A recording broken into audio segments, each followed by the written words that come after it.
Today we're playing with those big, bold patterns, the ones that can feel a bit overwhelming to use, but I think I've found a way to make them work. Now, this has been sitting on my desk for 8 weeks and somehow it hasn't gotten any smaller. I think it's gotten bigger. Which is fine. I've made lots of really gorgeous projects. But today I really wanted to focus on these bigger, bolder patterns because if you're like me, it's really easy to flip them over and use the subtle side. It just feels safer and a lot easier for card making. Tell me, do you do that too? Do you use the bold side or do you tend to avoid it? But these are so beautiful and I actually wanted to use them. So I pulled a few pieces together and I'm going to show you what worked. Flicking through my handy stash of past catalogues, this card here had a large panel that featured a beautiful bold pattern. So I took that inspiration and I turned it into a sketch here, and I had a little play and was so pleased with how these projects turned out. There's a couple of little tips and tricks that I had for drawing these particular variations together, and I'll share those at the end. But for now, what I thought might be fun is if I made a variation featuring this beautiful piece. I've chosen a card base in this soft yellow to tie in with that. This particular card I loved. This background was actually a patterned paper. I don't know if you can see, but it's just got the softest texture with some white distressing. And I thought I might play with a similar look for the background of this variation. So I've got a sponge and my white craft pad. We'll see if it's wet enough to give us something. I've got a clean aqua brush here. I'm going to pull up some of this ink. I'm going to use my lid and just flick down, making sure it's nice and wet.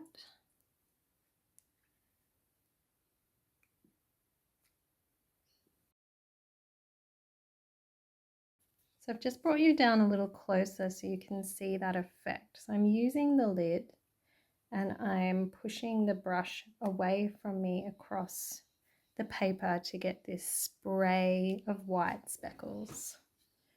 This is really fun to just play and experiment with.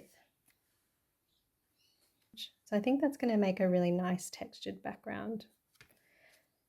Now to dress it up. This is where we draw in some of our subtle patterns. And really, I could go with any of these gorgeous tones. The greens are quite nice, but I really feel drawn to blue. I'm curious which side you would have chosen. When working with scrap pieces, we don't always have the perfect sizes to fit in our sketch elements. So I'm going to be a little bit cheeky. In my sketch, the main panel comes off to the side like this. So I'm going to use my scrap pieces to create a faux single panel like I did earlier in, I think it was challenge 4. To help me with that, I've just got this piece of, this is just an offcut piece of printer paper, and I'm going to use that to help me just hold these together. Just noticing this side is a lot more crinkled, so I'm going to go with the other side to the front.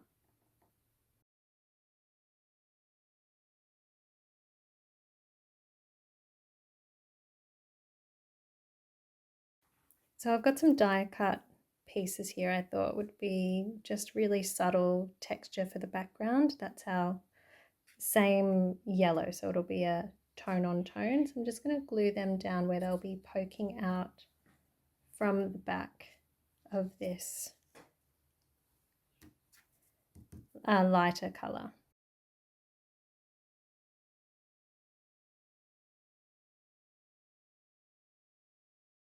I'm just noticing that I want this gap here in line with this thicker line here on my grid mat, and then this is thicker line is going to mark that little leaf's edge.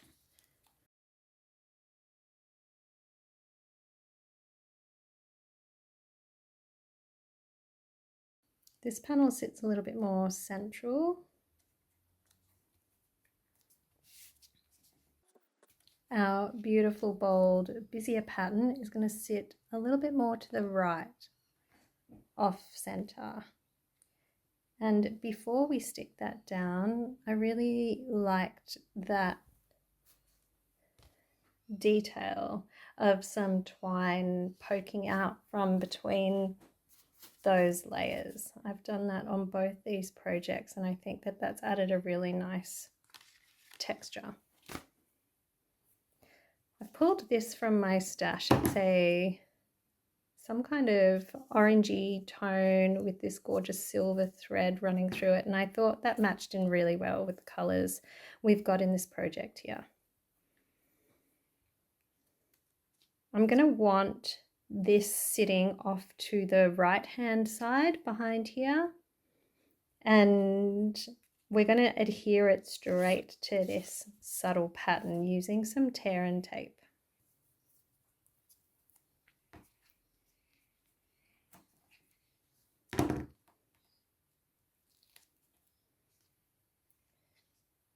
I want this cute little frayed end poking out down here, and I'm coming up.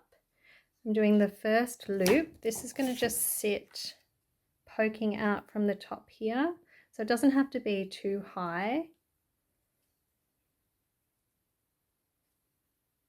And then I'm going to have it swirl down here to poke out at the bottom. It's going to come back up, and we're going to have a second loop this way. And every time I've done a loop, I'm just pressing it back there onto that piece of tear and tape. And for this bit, I don't want it coming back down because I already have one end here, so I kind of want this to flick up this way.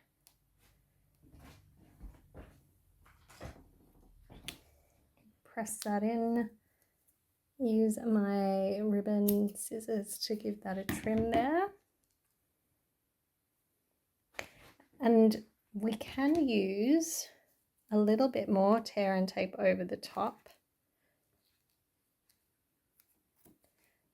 I'm not even going to take the backing off that.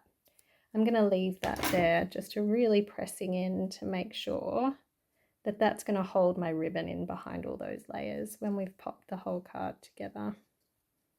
And now that we've got that, we can stick this gorgeous feature panel into place, and I'm going to use dimensionals so that it doesn't sit in and get all crumpled around where that layered twine is.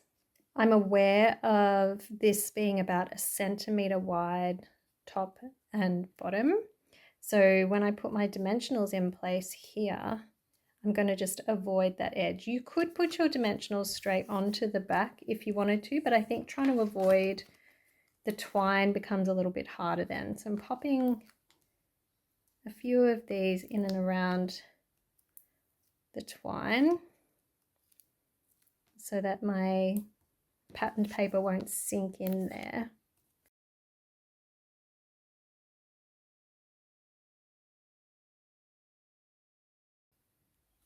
Now my sketch allows for another decorative piece of patterned papers from our stash, and I've got this lovely lime and white stripe.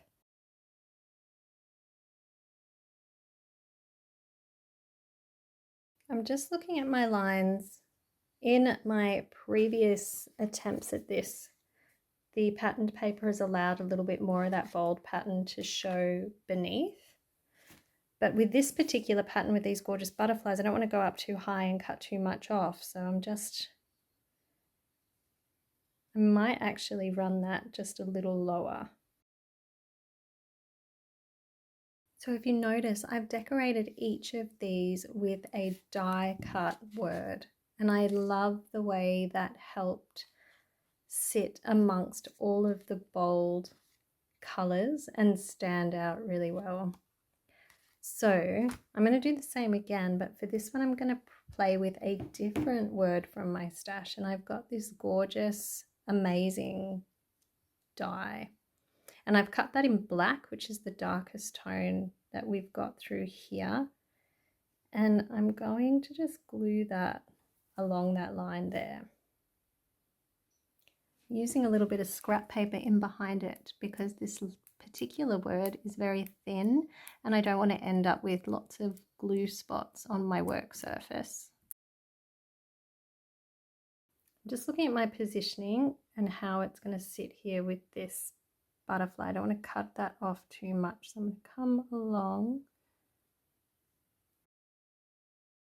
Being a liquid glue gives me a little wiggle room, so when I first put it down I noticed that my M was sitting a bit higher on the busier pattern and it stands out more on these more solid green and white stripes. So I'm just wiggling it down a little. So in my sketch I've got a little sentiment panel here, and I used that in these projects here with little happy birthday wishes.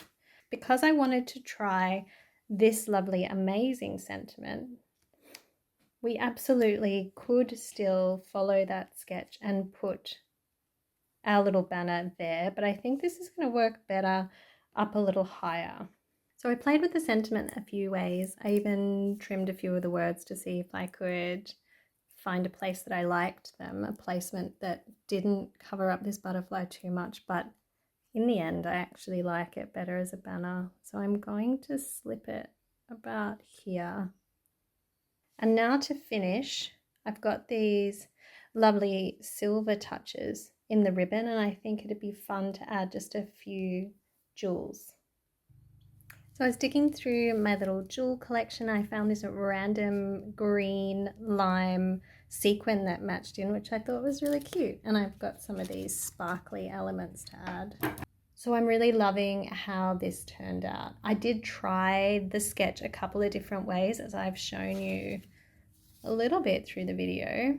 So for this project, I had used the word celebrate a few times. You might see them layered in under there.